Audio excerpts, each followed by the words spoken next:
This recording is to discuss the next conception, and the conception of humanistic approach. I want you to remember that a humanistic approach is the one that fights um, Freud and the psychodynamic theory, which is pessimistic. And even Jung, if we discussed him as part of psychoanalysis, although he has initiated self-actualization, still believes that ego and personal conscious are in constant fight with shadows and archetypes in order to get to individuation. On the other hand, Carl Rogers believes that the human can reach self-actualization if he finds his real self. And his real self and the ideal self come to terms, come to congruence. So let's start about Carl Rogers. He is developed a theory that's talking about two basic human needs. As we said, self-actualization is the need to fulfill our potential, and the need for positive regard, unconditional positive regard, is to receive acceptance, respect, and affection from all the others. So self-actualization deals with ourself, but we cannot get there unless we have the unconditional positive regard of the others. Even partial positive regard can destroy our self-actualization. So I want you to remember this because we're going to come again in front of these terms. Positive regard often comes with conditions attached. These are the conditions of worth, according to Rogers, that can jeopardize, okay, our self-actualization. In order to get this worth, the approval of the others, we have to meet some expectations, some conditions, and that's why it's not unconditional positive regard what they give us and which leads to self-actualization, but they give us conditional positive regard. If you're a good girl, I will love you, says mom to the child. This is not allowing the child to get self-actualized. May have constantly guilt that it's not good enough for mother. Also, what Rogers said is that the very important thing for the human today is that he is losing touch with the real self. We have a need for this positive self-regard, to like and respect ourselves first, and we need also the conditional positive self-regard from others. I want you to understand this. I think I may express it wrong. First things first, we have to consider ourselves positively. We have to have our positive self-regard. We have to like ourselves. But if I'm given conditional positive regard from the others, they give conditions of worth so they will like me, eventually my positive self-regard becomes conditional positive self-regard. If they don't like me, there is something wrong with me. So this means we will like and accept only those parts of ourselves that the others like and accept in us. So we will see ourselves not as it was, but as the others see us. Usually we say, don't let yourself down. You support yourself to the best. The others see you the way you see yourself. If you put yourself down, the others will put you down too. Personally, I believe in this humanistic approach. I believe in unconditional positive regard. So, as a teacher, what I see is a student with full potential. I don't consider that any student has no potential. I see students who choose not to use their full potential, but I can perceive each one of you here as able to achieve A plus and merit.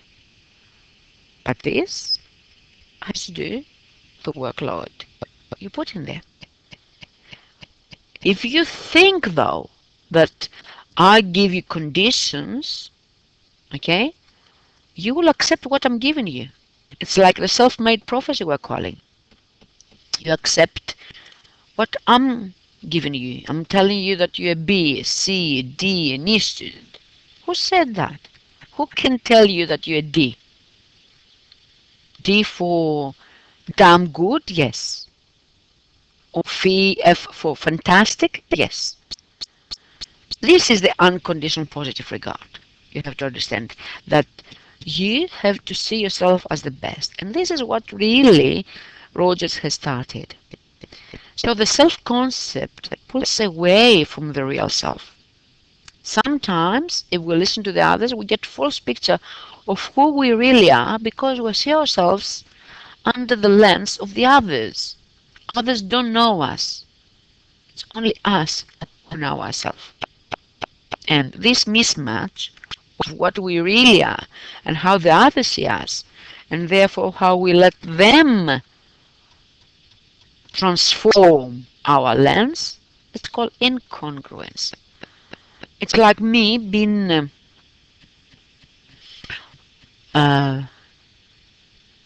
looking the world with red lenses. I will be seeing the world around me red. So if I take your eyes and see me,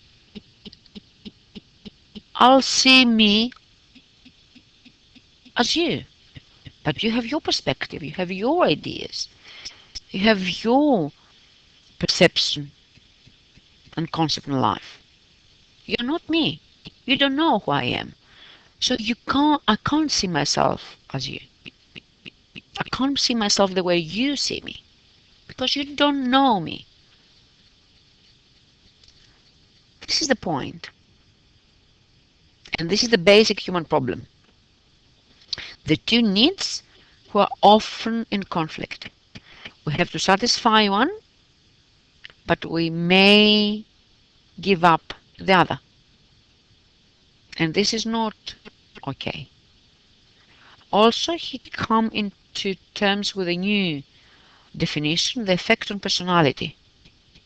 We get a false picture of who we are, our interests, our motivations, our goals, our abilities, because of what the others think about us. Somebody tells me you can't do maths, I believe I can't do maths.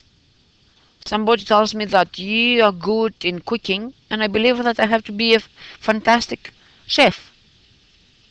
No, I want to buy food from McDonald's. My mother tells me you have to be a housewife and a cook and a cleaner, and I have to become a cleaner. No, I want to become an astronaut. So that's the effect on personality. So really we have two selves. And these two selves are the real self, the organism, all our experience, feeling, wishes, perceptions. And also on the other side there is the self-concept, the person we think we are. Okay? The real self, who I truly am, and the self-concept, the picture of me through the eyes of the others. According to Rogers, who established this person-centered therapy, the goal is congruence. My real self and my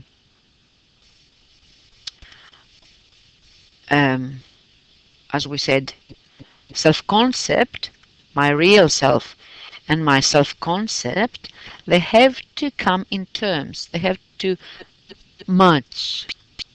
So incongruence has many harmful effects. One of these is that we can never be whatever we want. We will never self-actualize because you have to know who you are to fulfill your potential. I need to know what I really, really want and not saying, oh, I don't know. What you want to study? I don't know. What you want to be later in life? I don't know. It's like the others telling you what to do. So the therapist in this theory tries to bring the self-concept closer to the real self. And this is what really happens. The real self is coming closer, and when they meet, they overlap these two circles. Then we have something that's called inside congruence. The best actualization will be when the pink is on top of the green. You have a big, huge, wide circle where my real self and my self-concept are matching. Now, I want you to understand this. The self-image and the ideal image is the same thing as with the ideal self and the self-concept.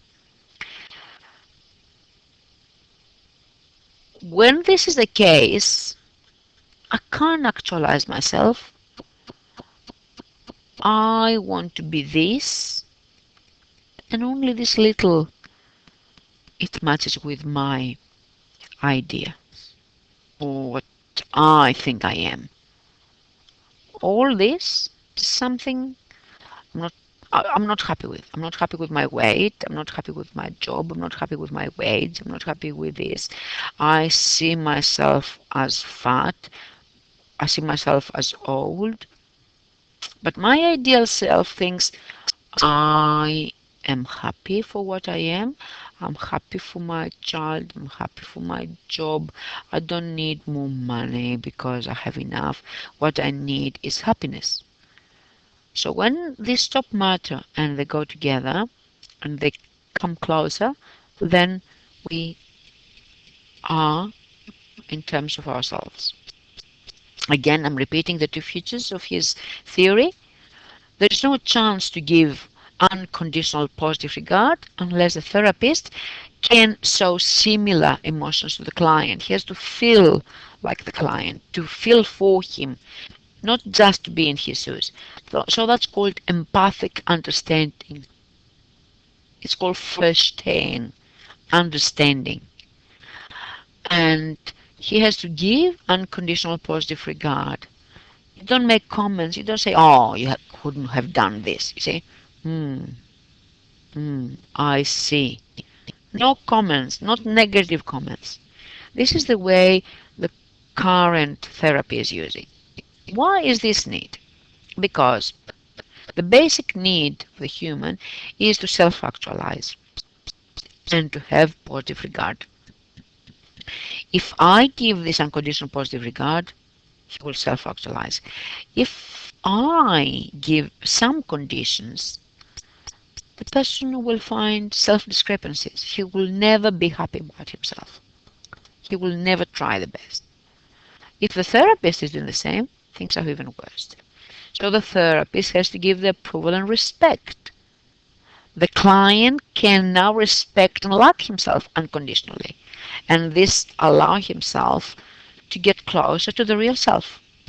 I want you to remember this when we're going to discuss or you're going to answer on the Moodle the story of Eve. In the three phases of Eve, we have two things. We have the Freud's theory of conscious, subconscious, id, ego, and superego. But at the same time, we have a therapist who is not Freudian. We have a therapist who is more humanistic approach person. He is more like Rogers. And I want you to remember that Eve is desperately asking him, do you like me? Especially the id, Eve. Do you like me? And when he says, yes, I do like you, then she's ready to die because he gives her the unconditional positive regard. And she's asking, why you like me? Remember that in your answers. So I want you to understand this concept of a phenomenal field. We're going to come later and discuss this. Imagine that this is the person. So this phenomenal field is everything currently or potentially available to our consciousness. Okay. And this person, every person, has a tendency to actualize himself. And how is this happening? Through organismic valuing process. So he has to value his organism, himself. And in this case, we have uh, somehow approaching or have opportunities for actualizing. Uh, if somebody rejects us, then the situations are inconsistent with actualizing and we stop going through this process. Nevertheless, imagine that you are in the mode to actualize yourself. So you accept your organism, you accept yourself, and you're valuing yourself and you're ready to self-actualize. But this happening only if you have unconditional positive regard from everybody around you. If you have conditional positive regard, what will happen is that your organismic value will shrink. And in that case, in that space, conditions of worth will come. And you will say, oh, I'm not as good unless I do my maths. I'm not as successful unless I'm good at PE. And this ideal self gets conditional. You are not accepting your ideal self because you put conditions there. So your organismic valuing process shrinks. You're not anymore ready to actualize. Okay? And the actualizing tendency goes to ideal self. You can't be what you want to be. And that's the problem.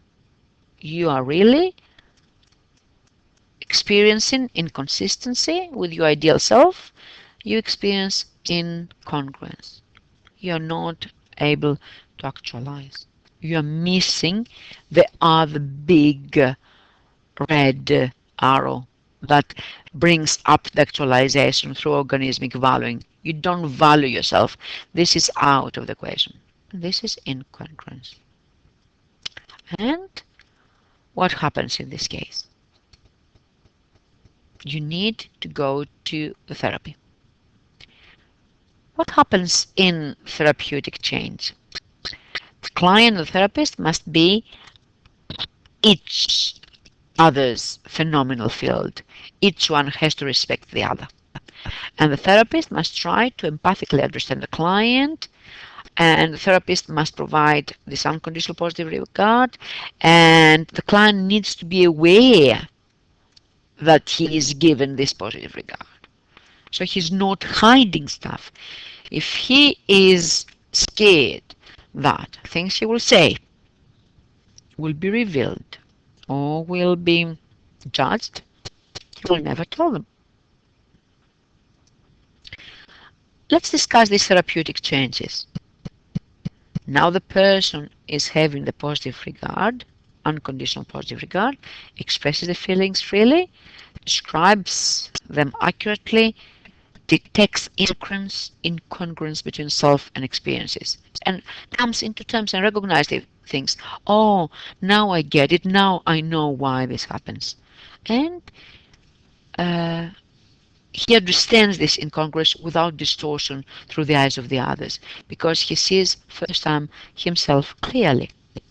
Then recovers experiences previously denied because he was not aware of them.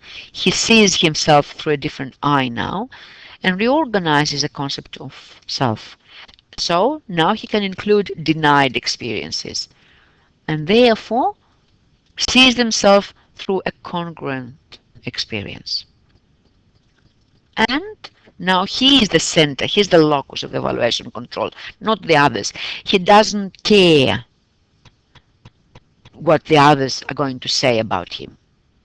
His locus of identity is internal. He doesn't need evaluation from the others. Now it becomes a fully functioning person, open to experience, has no fear, he is not defensive, he processes all the stimuli without distortion, he is living,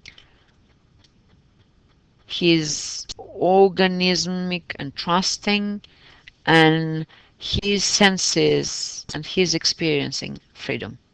He's creative, he's self-actualized. I want you to remember that Rogers was really practicing psychologist. So he was collecting data, and his data were cue card sorting. He was giving to his clients cue cards, and they had to sort them out according to how they feel, how they perceive themselves, and how they think the others see themselves. A very common technique in the personality questionnaires.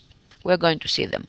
So he was giving them cards like, I enjoy the company of the others, I'm intelligent, I often feel humiliated, I express my emotions freely.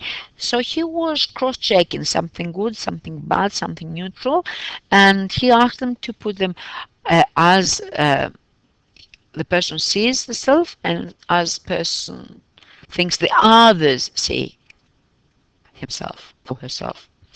So in this sorting the cue cards, he asked them to put them from the most to the least. So number 1 was the most and number 9 was the least. And he gave them a number of cards. He had 100 cards approximately. And as you see, the idea was to have a normal distribution, as you say, 5, 8, 12, 16, 18, 16, 12. So this is the nice bell shape of the normal distribution, and this would be the peak. So the middle should be the most. And the rest equal. As the progress of the seance, like the meetings were going through,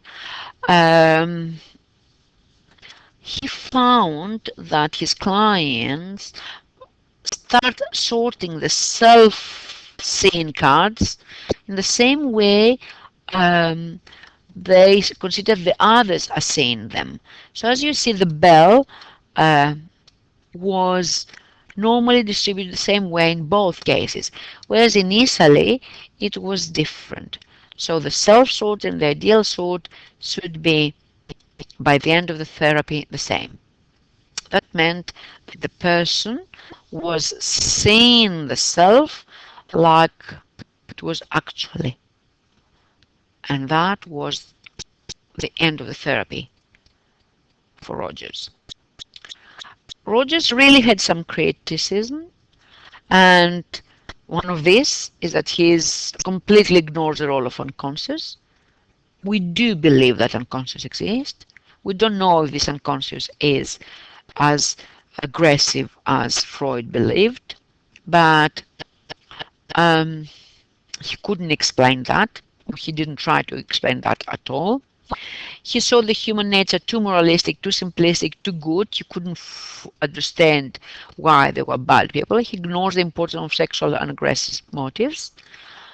And I want you to understand that those who are criticizing Rogers are those who actually believing Freud. They're criticizing that he is lacking things that only a Freudian theory would include. And the most important thing is that Rogers cannot explain the full functioning or without unconditional positive regard. There are people who can function without unconditional positive regard. And this is going to be explained later by the trait theory.